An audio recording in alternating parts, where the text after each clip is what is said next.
Em nome do Pai, do Filho e do Espírito Santo. Amém. Ave Maria, cheia de graça, o Senhor é convosco.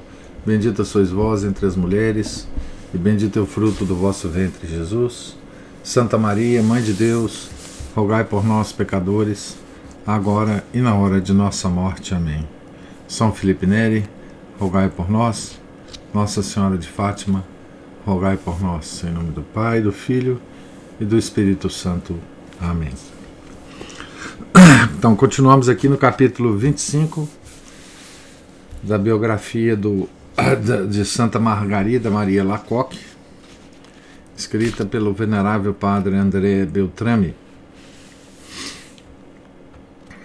Livro, ofício, missa em honra do coração de Jesus. Festa pública na diocese de Dijon. Maravilhosas promessas aos devotos do Sagrado Coração, um penhor da glória eterna. A partir daquele dia, que dia, né? O dia que a Madre Graffier, né? Já Madre Superiora de outro convento da Visitação, fez então a consagração de todo o convento dela ao Sagrado Coração, e aí o convento de Paray-le-Monial, que é o convento da Santa Margarida, foi convencido, né, de também de fazer a consagração, e aí as coisas foram se espalhando pela França, né? Então, a partir daquele dia, a devoção do Sagrado Coração começou a propagar-se e triunfar em muitos lugares. Margarida multiplicava a sua atividade para escrever cartas aos mosteiros da Visitação e excitar todas as irmãs a propagar o novo culto. O coração dulcíssimo de Jesus elevava-se radiante de luz divina no horizonte da igreja para alumiar e aquecer a caridade das almas. Uma irmã do mosteiro de Dijon,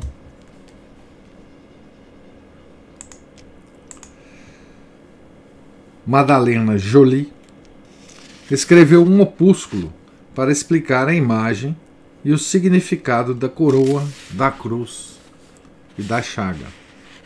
Outra irmã, do claustro de Moulins, compôs um pequeno livro sobre a devoção ao Sagrado Coração de Jesus, inserindo nele orações e atos de consagração compostos pela Nossa Santa.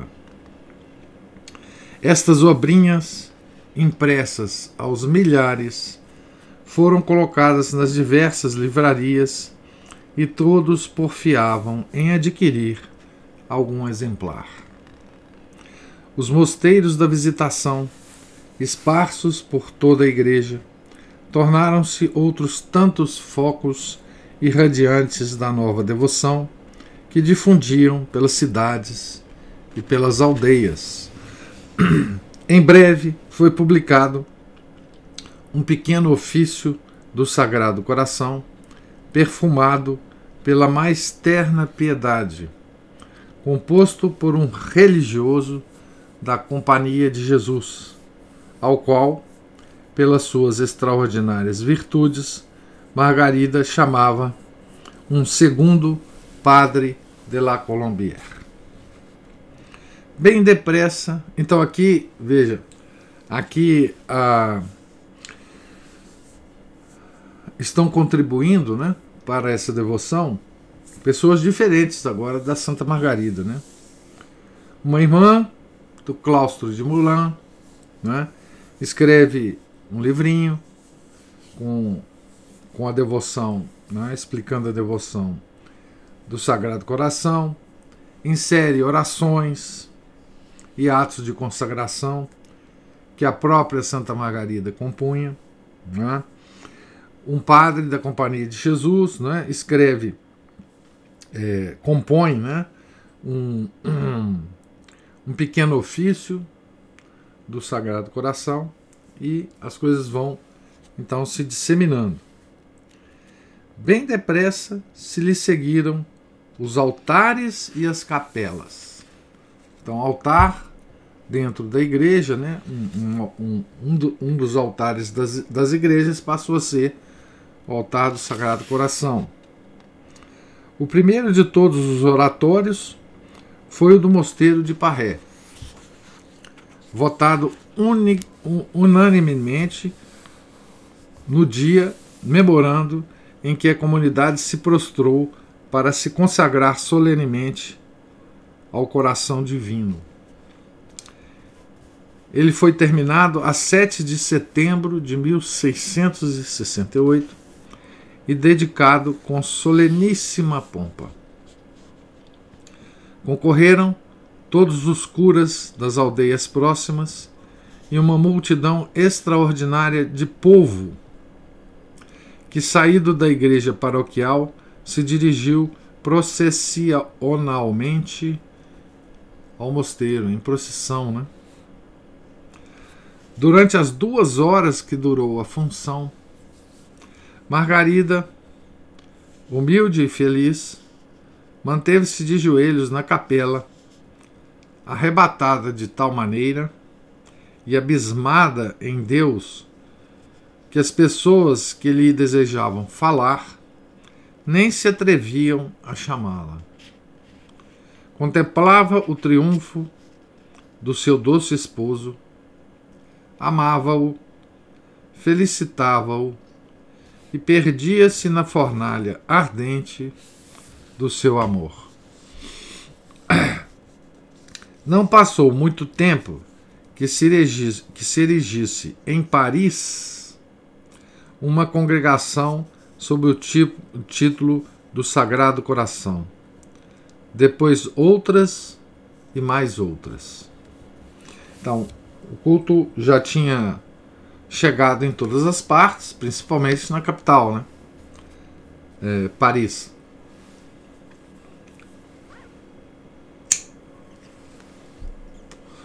Aqui, a França, nessa época, ainda era, né, a grande nação católica do mundo, né, da Europa. Aquela que tinha o título, né? Ainda tem, né? De filha primogênita da igreja, né? Ao culto íntimo e privado seguiu-se o culto público, que era o que Nosso Senhor queria, né? A Madre Madalena Joly, que escreveu o primeiro opúsculo, teve também a feliz ideia de compor uma missa. Mandaram-na traduzir em latim pelo padre capelão e enviaram-na ao bispo de Langres, suplicando-lhe a aprovasse e lhe autorizasse a celebração pública no mosteiro. O piedoso prelado acedeu ao pedido com muito prazer, e o santo sacrifício foi oferecido solenemente em honra do Divino Coração. Era já muito. Mas não bastava ainda a ardente piedade das boas irmãs. Então o ofício foi composto, né? A missa foi composta então pela Madre Madalena Joly. Alcançada a aprovação do bispo, a missa, né, pensaram em obter a do Papa. Mandaram um exemplar da missa à superiora do mosteiro da Visitação em Roma, com insistente súplica de comunicar ao cardeal Cibo para que ele conseguisse a aprovação do Sumo Pontífice e permitisse também a licença de celebrar em toda a igreja a festa em honra do Sagrado Coração de Jesus. A alma de todas essas iniciativas era Margarida, a qual, com as suas cartas, ateara em todos os corações com que conseguia comunicar-se o fogo do amor e da devoção. Então, as cartas de Santa Margarida, eu comentei com vocês ontem, né? Ela tem como única, absolutamente única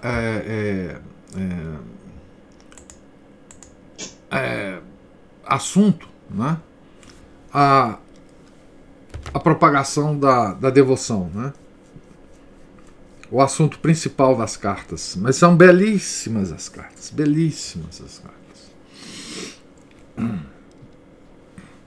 A resposta de Roma tardou a chegar, como sempre, né? Roma é muito lenta, né? Porque a Santa Sé procede sempre com grande prudência e madureza de juízo. As suas decisões são oráculos inspirados pela oração e pelas luzes do Divino Espírito Santo.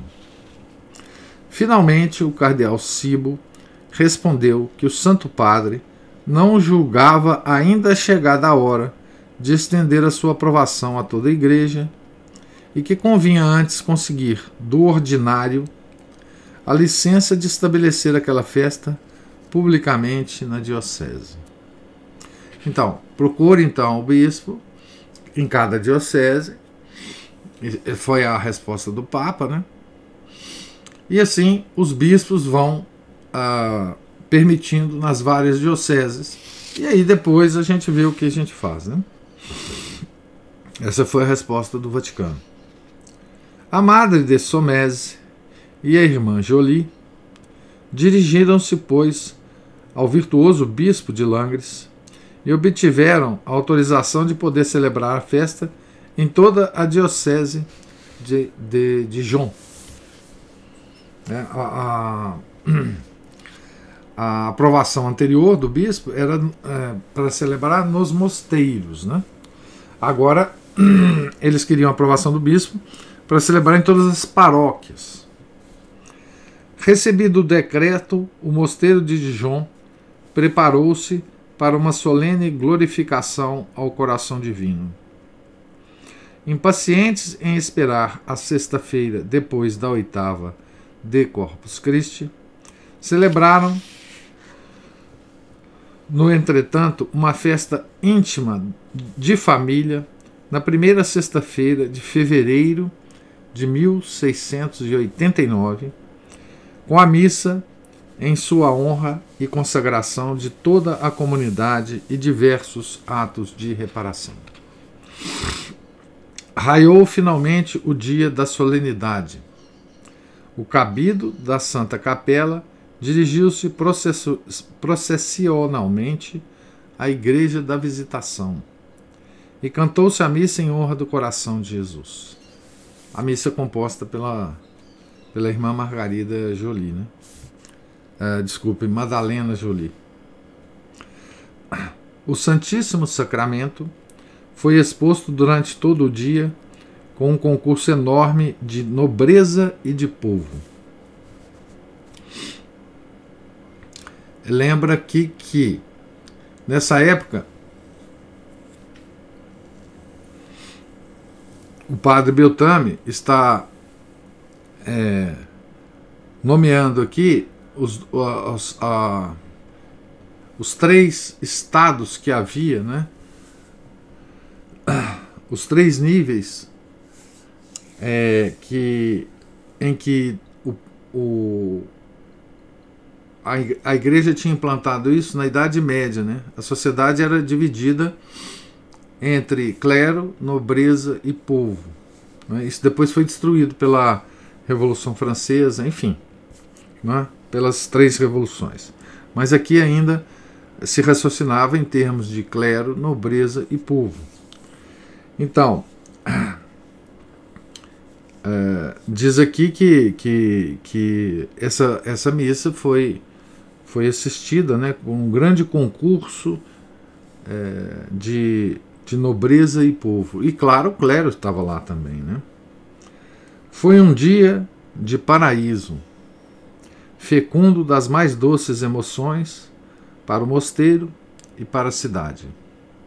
Margarida, ao ouvir essas notícias, chorava de alegria exclamando que morreria contente agora, por ver assim glorificado e publicamente triunfante o divino coração de seu celeste esposo.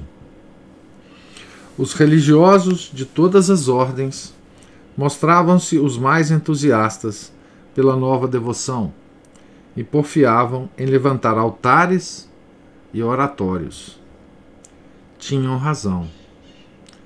Jesus prometera que as pessoas religiosas tirariam daquela devoção tantos auxílios que nenhum outro meio seria preciso para restabelecer o primitivo fervor e a mais exata observância nas comunidades.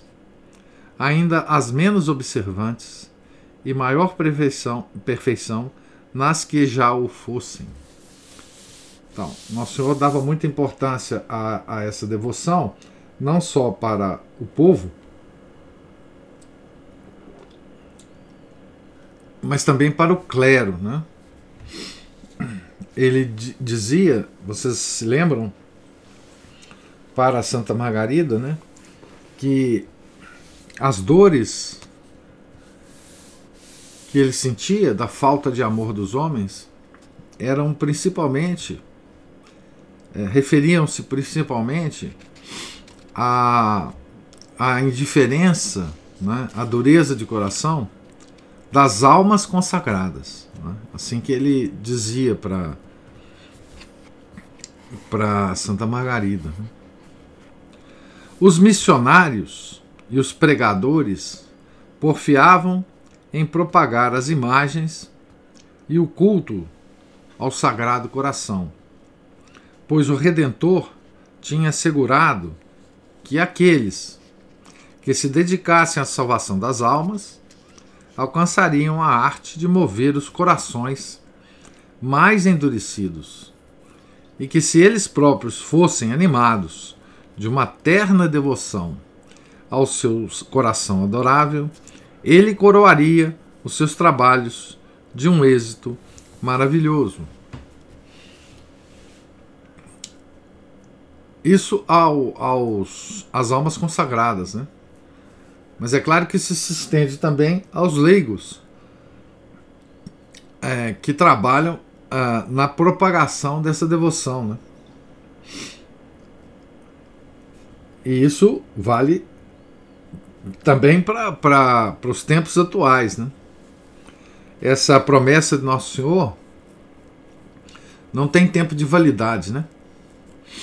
Então, todas as promessas que ele fez, as mais centrais, né,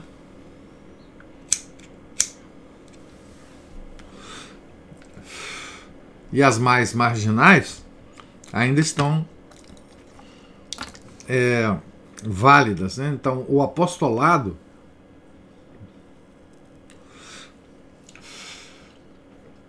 do Sagrado Coração, leigos e almas consagradas, né, o apostolado traz muitas consolações e muitas graças para o apóstolo, né? Margarida, para animar a todos, narra nas suas cartas as promessas admiráveis de Nosso Senhor nas aparições com que a favorecia.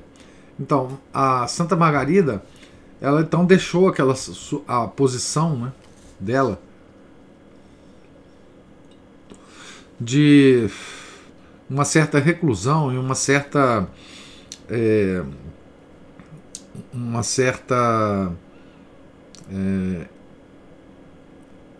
certo desconforto em narrar o que acontecia com ela, né? Por causa da função que Nosso Senhor deu a ela, ela então se sentiu absolutamente confortável para contar, né, tudo o que aconteceu com ela, e ela conta isso nas cartas. Com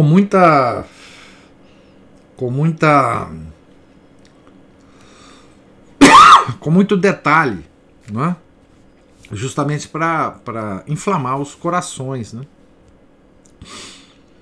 Essas promessas são tão grandes e tão ricas que nos afeiçoam ao novo culto. E notemos que os homens prometem muito e atendem pouco, ao passo que Deus cumpre fielmente as suas palavras e vai quase sempre muito além das suas promessas, porque os tesouros do seu amor são inexauríveis, à semelhança do oceano, que não se abaixa por mais água que dele se tire. Todos os santos falam sobre isso, né? Que Deus atende as nossas orações sempre, mas as atendem com muito mais abundância do que o que a gente pede nas orações, né? Então assim é também com a devoção do Sagrado Coração. Se formos, pois, ternamente devotos do Divino Coração, receberemos todas essas graças maravilhosas e ainda maiores em proporção do nosso fervor. Ei-las aqui todas enumeradas. Então o Padre André Beltrán faz um resumo para nós aqui, né, baseado nas revelações de Santa Margarida, dessas graças, né, que Nosso Senhor garantiu para os devotos do seu Sacratíssimo Coração. conceder-lhe-eis todas as graças necessárias ao estado em que vivem. 2. Darei a paz às suas famílias. 3. Consolá-los-ei nas aflições. Veja bem, ele não promete que não vá haver aflição. Tá certo? Porque esse é o nosso estado de queda, né? Mas ele promete consolar-nos. 4. Ser-lhes-ei refúgio em vida, especialmente na hora da morte. 5. Derramarei copiosas bênçãos sobre suas empresas, no sentido aqui de iniciativas, né? Empresas no sentido de iniciativas, de trabalho, de tudo o que se quer fazer, né? 6. Os pecadores acharão no meu coração a origem e o oceano infinito das misericórdias. 7. Os tíbios tornar-se-ão fervorosos. 8. Os fervorosos subirão em breve à grande perfeição. 9. Abençoarei aqueles lugares em que for exposta e honrada a imagem do meu coração. 10. Darei aos sacerdotes a força de mover os corações mais endurecidos. 11. O nome daqueles que propagarem essa devoção será escrito no meu coração e deles jamais será cancelado. Então aqui essa promessa é para o apostolado, né, ao Sagrado Coração, seja fiéis, leigos e almas consagradas. Ele não faz distinção. Então daqui a importância do apostolado, né? para o apóstolo. 12. No extremo da misericórdia do meu coração onipotente, concederei a todos aqueles que comungarem as primeiras sextas-feiras de cada mês, durante 9 meses consecutivos, a graça do arrependimento final, pelo que eles não morrerão sem a minha graça e sem receber os santos sacramentos. O meu coração, naquela hora extrema, ser-lhes-á seguro abrigo. Esses são o resumo das 12 promessas, né? Por aqui se vê claramente que a devoção ao Sagrado Coração de Jesus destina-se a todas as classes de pessoas, almas fervorosas ou pecadoras, sacerdotes, seculares, religiosos, todos, enfim. A promessa mais bela e mais importante é a última. Ela comove profundamente o coração dos devotos. É as comunhões das 9 primeiras sextas-feiras, né? Qual de nós não tremeu, porventura, diante do pensamento terrível da nossa sorte na eternidade? Qual de nós não sente um arrepio de espanto em face do mistério da predestinação? Até os santos mais insígnes da Igreja, depois de haverem atingido tão altos píncaros de perfeição, que parecia que estivessem nos umbrais do céu, gelavam de temor, pensando nos juízos divinos e na fragilidade do coração humano, que pode, num instante, perverter-se e faltar à graça, como aconteceu com Judas Iscariotes, né? Tertuliano e outros infelizes apóstolos. Aqui ele cita Tertuliano, que é uma coisa extraordinária, né? Uma perda de alma incompreensível para quem estuda a história da Igreja, né? Foi um grande defensor da Igreja, um grande intelectual da Igreja, um homem de uma fé incrível, de um fervor incrível, e que morreu fora da Igreja e que morreu na heresia. Tertuliano é um exemplo que a gente nunca pode esquecer. Se vocês não conhecem a história do Tertuliano, eu sugiro que vocês procurem conhecer.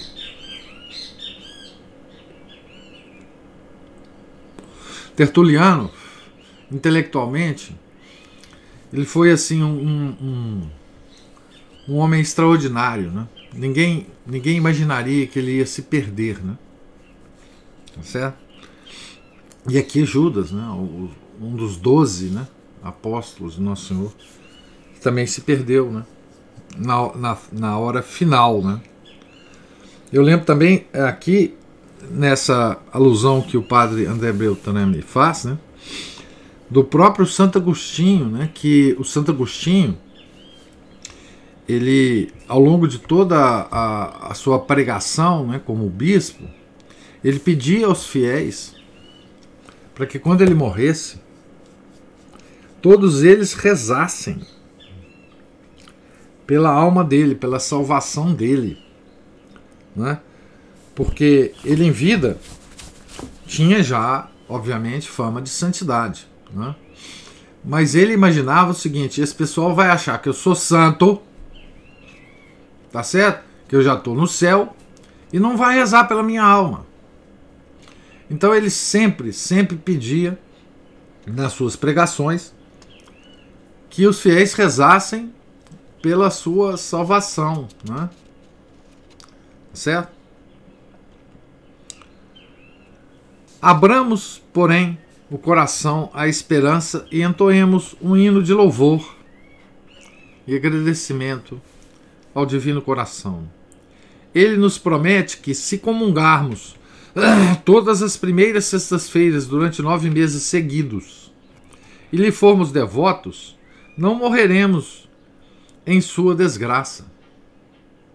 A devoção ao coração de Jesus é, pois, um penhor de predestinação, e quem a pratica imprime na sua alma o distintivo dos eleitos, recebendo sobre a sua fronte um raio da eterna glória do céu. Então, outra coisa a respeito das promessas, né? Outro dia eu estava conversando com uma pessoa e ela em dúvida a respeito dessas promessas, né? Promessas de Nossa Senhora, promessas. Nosso Senhor não está querendo dizer aqui o seguinte. Não está querendo dizer aqui o seguinte. Olha, você faz aí durante um ano, né? Você cumpre a devoção ao meu Sagrado Coração e depois você pode fazer o que você quiser, pode pecar à vontade, que a sua salvação já está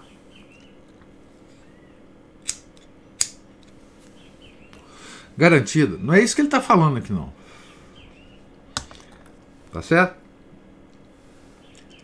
Ele está querendo dizer o seguinte: cumpra esta prescrição e continue devoto do meu coração. Tá certo? E aí eu vou te dar todos os meios para você se salvar. Ele não está querendo dizer para você chutar o balaio, não, tá? Nenhuma devoção é assim, né? Tá certo? A Aline está perguntando aqui: o senhor irá indicar algum livro sobre Tertuliano, né? Olha, sobre Tertuliano, tem 2 livros que eu já indiquei para vocês que fala sobre Tertuliano, né? Não é sobre Tertuliano. O primeiro é o Comonitório do São Vicente de Lerins. Um livrinho pequenininho, editado pela editora Permanência. O outro é a própria história da igreja, escrito pelo padre Rivot, né? Que nós estamos lendo às terças-feiras. Lá nesse livro, nós já passamos por essa parte sobre o Tertuliano, tá certo? E lá nesse livro tem uma descrição muito, muito boa, não só sobre a importância de Tertuliano, sobre a vida dele e depois sobre a queda dele, né? Tá certo? Muito bom, tá? Capítulo 26. Os abismos do coração divino. Grande revelação a respeito da França. Consagração de Luís XVI, prisioneiro ao Sagrado Coração. O Templo Nacional. Veja, a principal revelação, ou as principais revelações a Santa Margarida já tinha sido feita, tá certo? Já tinham sido feitas, tá certo? Mas ainda haveria mais uma importantíssima, sob o ponto de vista social e político, tá certo? Aqui não se trata mais de devoção pública, ou não se trata do fiel comum, mas se trata da situação do mundo. Tal como a revelação de Fátima. Aliás, elas têm uma relação. Essa revelação que eu vou falar aqui para vocês e a revelação de Fátima. Tá certo? Muito íntima. A relação entre as duas revelações é muito íntima, tá? Talvez depois eu comente aqui sobre a relação de Fátima com essa revelação aqui. Então, o culto público já estava estabelecido, né? Então, essa revelação não terá ligação direta com esse culto público, né? O coração humano é um abismo de misérias e de fraquezas. Essa frase a gente tem que marcar no livro, tá? Quem tiver o livro. O coração humano é um abismo de misérias e de fraquezas. Essa é a realidade. Tá certo? O coração de Jesus é um abismo de misericórdia e de força. A nossa santa conseguiu sondar esses abismos do coração humano e do coração divino. Queremos referir as suas palavras, apesar de longa a sua exposição, porque grande é a delícia espiritual que se experimenta ao lê-las. Vamos às palavras de Santa Margarida.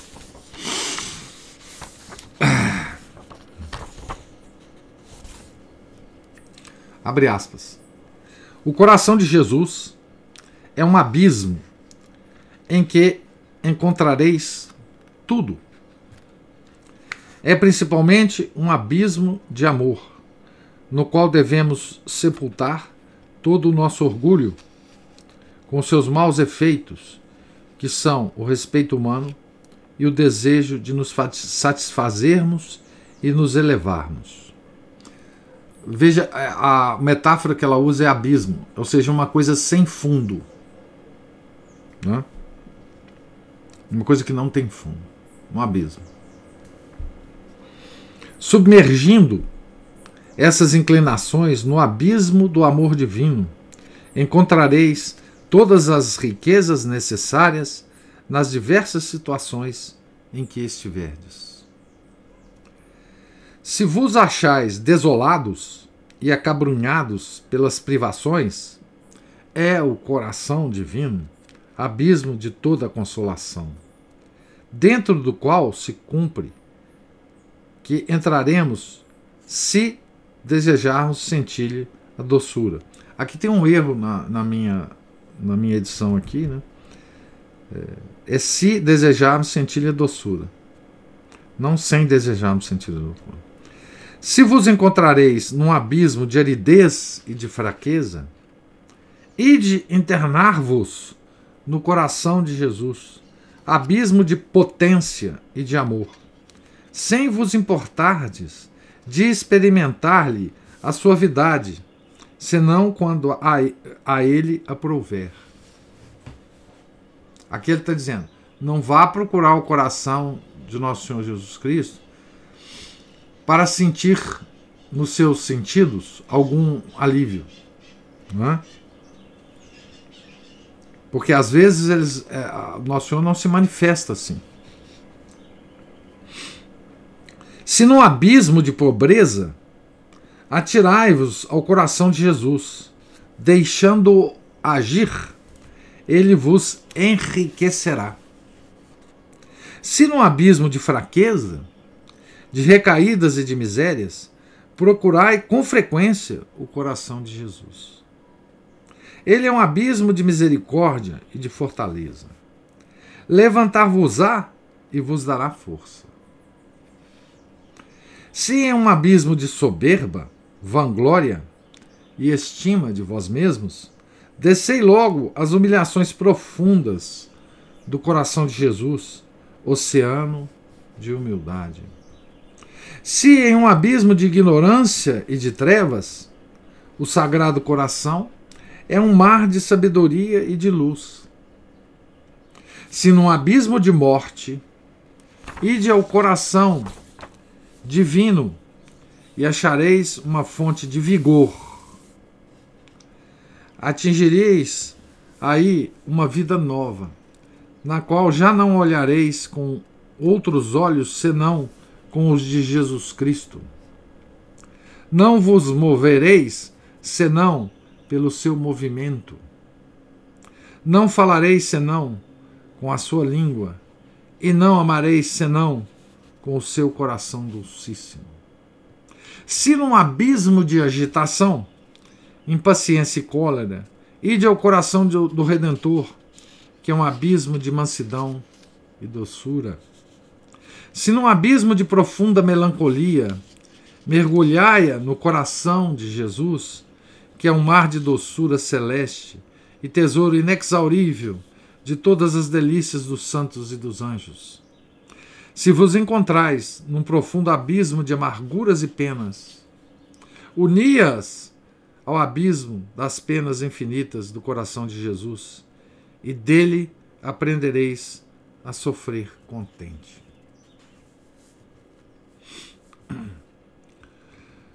Fecha aspas. Né? Então, isso aqui é um compêndio, é um manual, né, de oração para todas as situações da nossa vida. Né? Então, essa citação aqui é simplesmente um manual de vida espiritual de todo católico. Né? Assim escrevia a santa, inebriada de santo amor, para convidar a todos, principalmente aos pecadores e aos tíbios, a se prostrarem diante do coração divino. Principalmente aos pecadores e aos tíbios.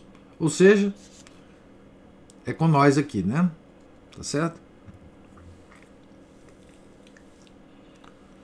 No outro lugar, fala do Sagrado Coração como de um jardim florescente, perfumado pela celeste fragrância dos lírios, das rosas, das violetas e das mais belas flores, símbolo das virtudes.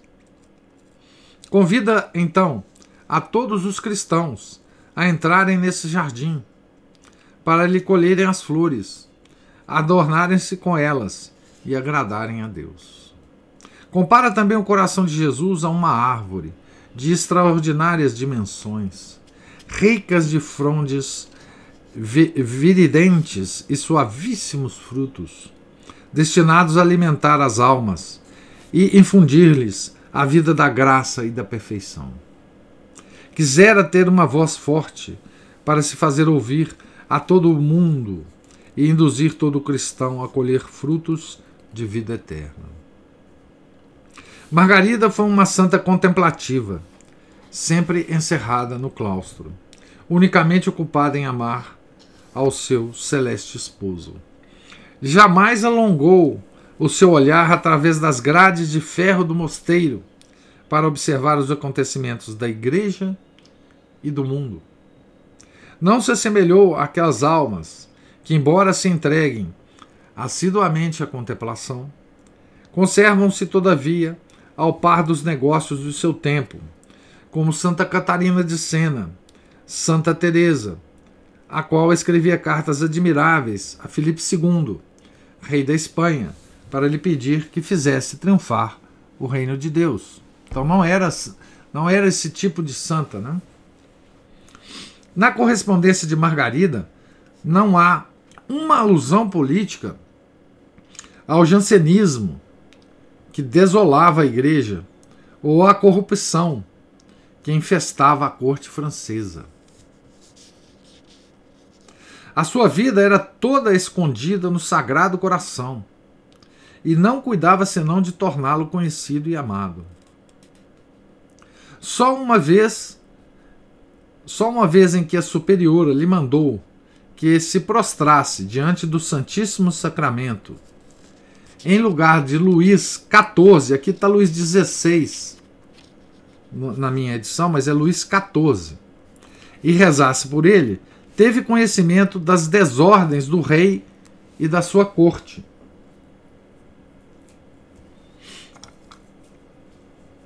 E veja como é que ela teve esse conhecimento, tá?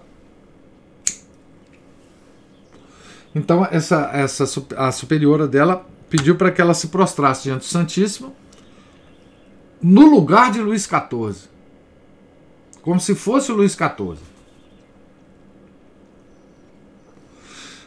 Margarida, que era a pureza angélica personificada, teve então pensamentos e imaginações que lhe causavam espanto e não cessavam senão quando saía da capela. Olha que coisa. Ela estava no lugar de Luís XIV, né? Então, ela teve, né, imaginações e pensamentos do próprio Luís XIV. Né? Semelhantes imagens impuras, das quais nunca tivera a mínima ideia, renovaram-se todas as vezes que lhe era confiado o mesmo encargo. Até que a superiora, sabendo disso, dispensou-a daquela incumbência. Então ela assumia, né, aqueles pensamentos e aquelas tendências de Luís XIV. E de toda a corte dele, né?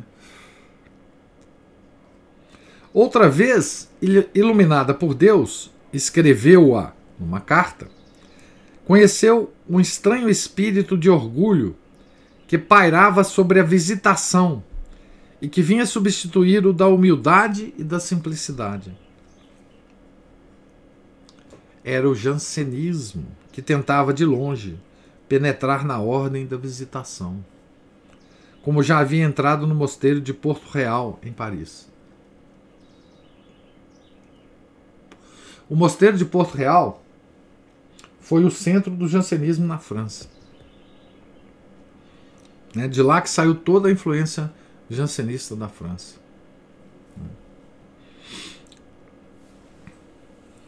Mas não o conseguiu, né, penetrar na visitação naquela época. Né? Porto Real foi uma grande influência do jansenismo, né, que devastou a igreja na época. Né? Por exemplo, Blaise Pascal, né, ele era jansenista por influência da irmã dele, que era monja, em Porto Real. São estas as únicas duas alusões que se encontram nos seus escritos a respeito dos acontecimentos do seu tempo. Quando se achava, porém, à beira do sepulcro e já sua fronte parecia areolada pela glória do céu, teve uma grande revelação sobre a França e escreveu a Madre de Sommese para que fizesse ouvir a sua voz na corte do rei. Essa carta é muito impressionante dela. Mas ele vai explicar aqui. Né? Vamos correr um pouquinho aqui, porque senão nós não acabamos.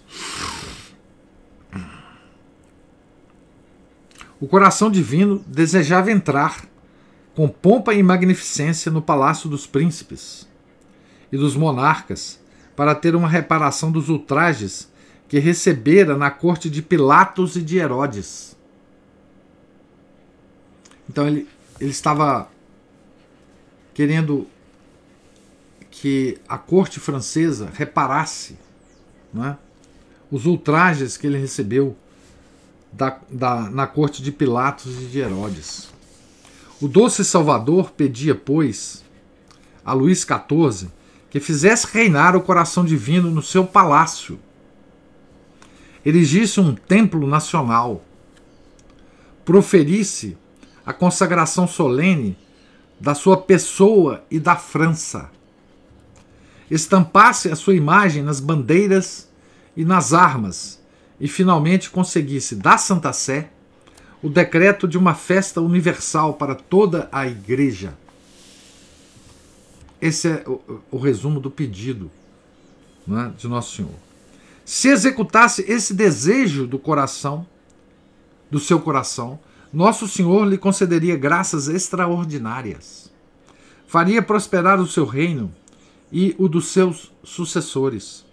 Torná-lo-ia vencedor dos seus inimigos e lhe daria um lugar glorioso no céu. Então, vem a exigência e depois o prêmio. Para se apresentar na corte, escolheu o padre de Lachaise, confessor do rei, que gozava de grande nomeada, para apresentar esses pedidos, né? A mensagem da santa chegou certamente aos ouvidos de Luís XIV, mas não surtiu o efeito desejado. Só algumas virtuosas damas e princesas praticaram a nova devoção, erigindo no Palácio de Versailles uma capela em honra do coração divino, onde procuravam atingir força nas duras provas pelas quais passava a França. Se Luís XIV tivesse escutado a voz do coração divino, teria salvado a nação e afastado a tempestade que se acumulou sobre a cabeça dos seus sucessores e produziu o dilúvio da Revolução. De Luís XIV, a França descia a Luís XV, de Luís XV a Voltaire, de Voltaire a Robespierre e Marat. Isto é, do orgulho à corrupção, da corrupção à impiedade, de ambos ao ódio de Deus e dos homens, e daí ao sangue. Luís XVI, vítima infeliz da Revolução, destronado e encerrado numa prisão, lembrou-se da bem-aventurada Margarida e do segredo que ela confiara ao seu avô. Escreveu do próprio punho a consagração de sua pessoa e do seu reino ao Sagrado Coração de Jesus, consagração concebida nas mesmas palavras da humilde Virgem de Parré e exatamente nas condições em que Deus a ordenara. É um precioso monumento em que se sentem as angústias e as lágrimas do virtuoso monarca prisioneiro, que procura salvar a pátria e segurar-se a uma tábua de salvação. Confessa humildemente as suas culpas, pede perdão, sepultando-as no coração divino, e promete que, se recuperar a liberdade e o trono, revogará todas as leis contrárias à Igreja, principalmente a Constituição Civil do Clero da Revolução. Promete também empenhar-se junto ao Santo Padre, a fim de que dentro de um ano se estabeleça uma festa do Sagrado Coração em toda a Igreja, na sexta-feira depois da oitava do Corpo de Deus, seguindo-se-lhe uma procissão pública de reparação. Isso de dentro da prisão, né? Promete, outro sim, ir em pessoa à igreja e fazer um ato de consagração ao coração de Jesus, da sua pessoa, da família real e do reino, consagração que seria renovada todos os anos no dia da festa. Promete finalmente construir em honra do Divino Coração uma igreja e um altar. Eis as últimas palavras da consagração feita por Luís XVI. Eu agora, abre aspas, eu agora só posso pronunciar essas promessas em segredo, mas as firmarei, se preciso for, com meu próprio sangue, e o mais belo dia da minha vida será aquele em que eu possa publicá-las no templo em altas vozes. Ó, coração adorável do meu Salvador, paralise-se a minha mão e esqueça-me eu de mim mesmo, se algum dia chegar a obliterar os vossos benefícios e as minhas promessas, e se tiver a desgraça de deixar de amar-vos. Fecha aspas. Esse ato foi por ele entregue ao padre Herbert, seu confessor, superior dos eudistas, o qual mandou imediatamente tirar dele muitas cópias para não se perder. Os generosos soldados da Vendéia cumpriram o voto do Sagrado Coração, levando-lhe a imagem aos campos de batalha, estampada no peito e nas bandeiras. A Guerra de Vendéia, a grande Guerra de Vendéia, né? que quase venceu a Revolução Francesa.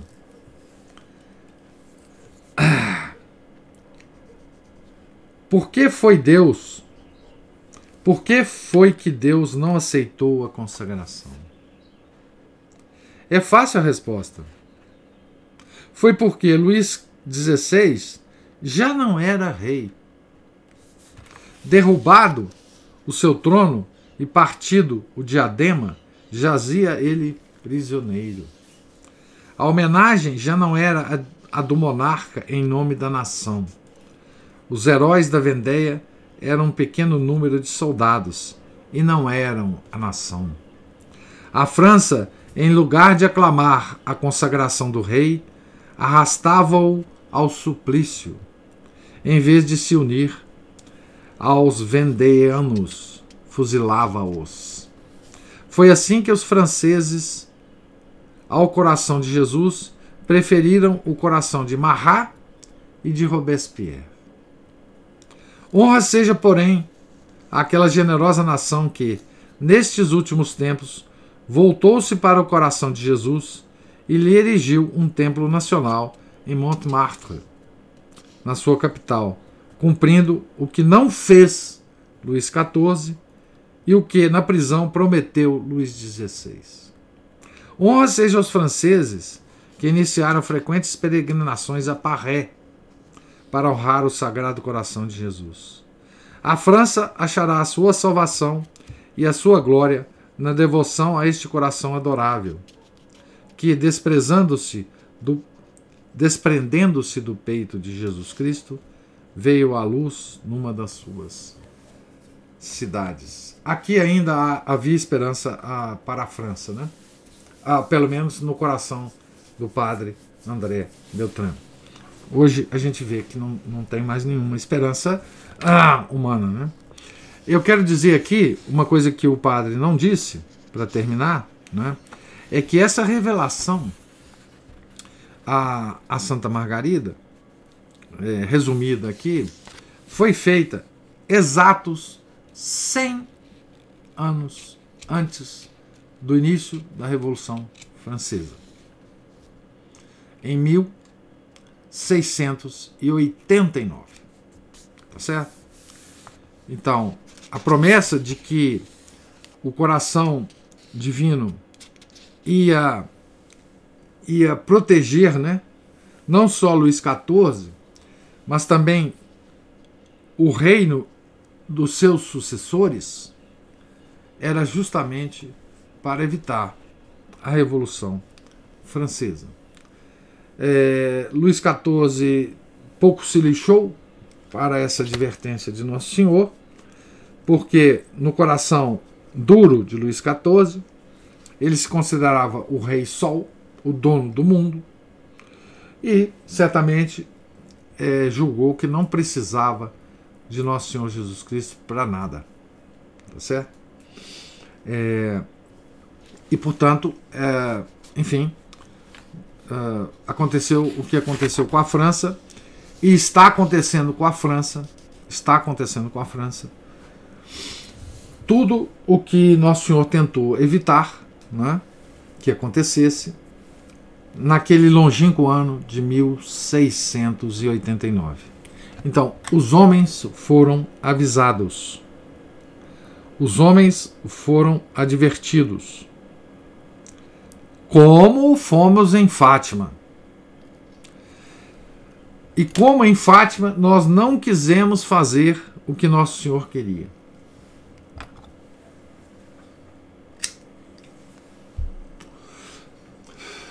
E aí não adianta agora reclamar do castigo. Não há como evitar o castigo. Então a França acabou. A França está destruída. Não por falta de aviso, mas por falta de fé. Apenas coração duro. Tá certo? Então, essa revelação de Santa Margarida tem um caráter especial. É um caráter diferente de todas as outras revelações que ela recebeu. Tá certo? Aqui a gente vê também, só para terminar, gente, eu sei que estou alongando muito. Aqui a gente vê também o caráter do que Nosso Senhor pede aos homens, né? Ele pede muito pouco aos homens. para dar muito, né? O que custava Luís XIV fazer o que o Nosso Senhor queria? Não custava nada. Nada, nada, nada. Era um reino riquíssimo, construir uma igreja a mais ou a menos era uma bobagem. Ele tinha um contato com o Papa direto, porque era monarca. Podia pedir ao Papa a devoção universal da igreja. Não custava absolutamente nada. Ele, assim, em uma semana, ele conseguiria tudo isso. Em troca, Deus daria um mar de graças para ele e para a França. Era muito fácil. Tal como seria muito fácil, né, fazer o que Nossa Senhora de Fátima pediu em Fátima, né? Mas os homens não fazem, eles têm o livre-arbítrio de não fazê-lo, né? E assim é que, por vontade própria, nós estamos caminhando para o abismo. E é assim que é por vontade própria que nós vamos para o inferno, né? Ninguém chega ao inferno surpreso. Nós vamos lá porque nós queremos ir para lá, tá certo? Então, nós estamos aqui agora na página 132 e amanhã nós terminaremos essa bela biografia, né, de Santa Margarida. Provavelmente amanhã nós terminaremos, tá certo? A Aline está dizendo: somos mesmo os descendentes do povo que saiu do Egito e não mereceu a Terra Santa, vagando por 40 anos no deserto. Não damos importância aos desejos de nosso Senhor Jesus Cristo. Exatamente, né? Quer dizer, Deus está agindo e sempre agirá como ele sempre agiu, né? Ele quer um povo fiel. Ele quer a fidelidade do povo. Deus é ciumento, né? E o povo escolhido no Velho Testamento, no Novo Testamento, o povo escolhido é a igreja. Israel é a igreja, né? Então, ele se comporta conosco como ele sempre se comportou com o povo escolhido. Ele nos escolhe e quer também que nós o escolhamos, né? E se a gente não faz isso, ele simplesmente se retira, né? Ele se retira. Como é que ele se retira? Ele se retira usando as causas segundas. Por exemplo, né? Como é que ele se retirou de nós agora, nessa tal pandemia? Ele se retirou pela proibição que os poderes temporais, né, fizeram de nós nos aproximarmos do Santíssimo Sacramento. Então, isso é um afastamento de Deus, simplesmente. Simplesmente, né? Ele se afasta de nós, não quer mais nada a ver com a gente. Ele se silencia, né? Enfim, pois não, diga. Eu fiquei pensando que então a gente deve se considerar, né, que a senhora pediu aos pastorinhos que nós fizemos, apesar de ter a penitência, isso, não é? Isso. Então vamos se concentrando no individual, né? É claro, veja, olha que coisa incrível, né? A característica é a mesma nas revelações de Santa Margarida e em Fátima. Nas revelações de Santa Margarida tem uma parte que nós podemos fazer, tá certo? Para os fiéis comuns, pecadores, tá? Um abismo de miséria. E tem, em conjunto, uma revelação para o rei da França, tá certo? Bom, nós não somos rei da França, nunca fomos, não vamos ser. Então, ele não quis fazer. Bom, deixa para lá. Agora, ela fez uma revelação para nós. O coração de Nosso Senhor se revelou a nós também, individualmente. Então, nós podemos fazer isto. Reclamar do rei da França não adianta nada. Já foi. Mesma coisa em Fátima. Em Fátima ela deu prescrições para os fiéis comuns e para o Papa. O Papa não somos nós, nunca seremos, nunca fomos e não, né? O Papa não quis fazer. Os papas não quiseram fazer. Bom, tá aí. Mas nós podemos fazer, né? O que foi falado em Fátima. É assim mesmo. É para nós e para os poderes. Temporais ou espirituais. Tá certo? Nós podemos fazer. Não adianta reclamar dos outros.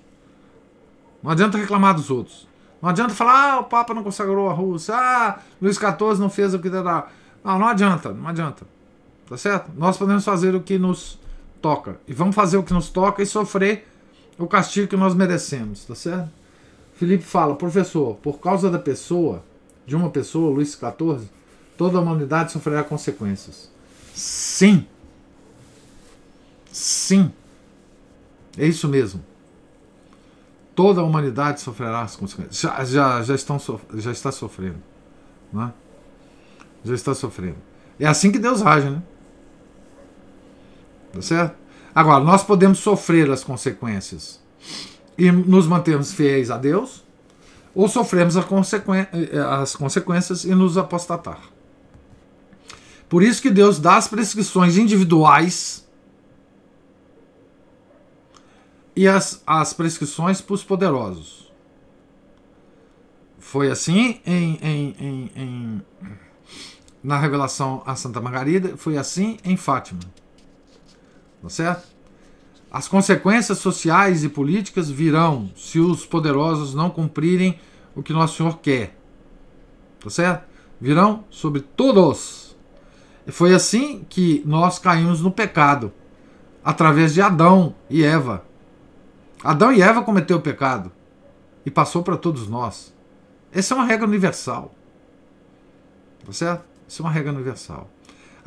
Quando a gente vê a França hoje, né, eu publiquei no blog recentemente uma igreja em Caen, na França, transformada em academia, sofisticada academia de ginástica. Né?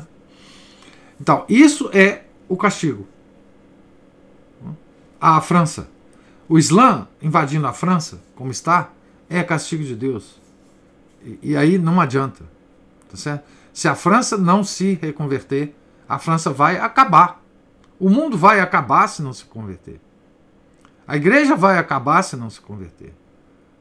No sentido geral, né? Tá certo? Então é assim. É assim que Deus age. E é assim que Ele age com o povo escolhido. Tá certo? E foi sempre assim. É a característica de Deus. Então aqui, como em Fátima, nós vemos isso. Tá certo? Que no final da vida, quando ela já estava com o pé na cova, né? Santa Margarida, com o pé no céu, diríamos nós, ela ainda teve essa revelação do Nosso Senhor. Nosso Senhor ainda usou a sua alma predileta para salvar a França. Salvar a França. Mas a França não quis ser salva. Na pessoa do seu rei. Não é? Certo? E aí, é isso que nós estamos vivendo no mundo, né? Do ponto de vista espiritual, não tenho a menor dúvida de que é isto exatamente que nós estamos vivendo no mundo, né? Assim, em termos de análise histórica, se a gente perder essa dimensão espiritual, nós não entendemos nada da história do mundo. Nada. Nada, nada, nada, nada. Tá? A Aline colocou aí o post do blog que eu falo sobre a igreja transformada em academia. Pois bem, desculpe o atraso de hoje, gente. Tenham todos um santo dia. E amanhã nós terminaremos essa biografia. E na semana que vem nós começaremos a ler a biografia de Santa Teresinha do Menino Jesus. Menino Jesus da Sagrada Face. A famosa Teresinha de Lisieux. Tá certo? Mas amanhã ainda nós continuaremos com Santa Margarida. Deus lhes pague a paciência e a generosidade. Tenham um santo dia. Em nome do Pai, do Filho e do Espírito Santo. Amém. Ave Maria, cheia de graça, o Senhor é convosco. Bendita sois vós entre as mulheres, e bendito é o fruto do vosso ventre, Jesus. Santa Maria, Mãe de Deus, rogai por nós, pecadores, agora e na hora de nossa morte. Amém. Santa Margarida Maria Lacoque, rogai por nós. São Felipe Neri, rogai por nós. Nossa Senhora de Fátima, rogai por nós. Em nome do Pai, do Filho e do Espírito Santo. Amém.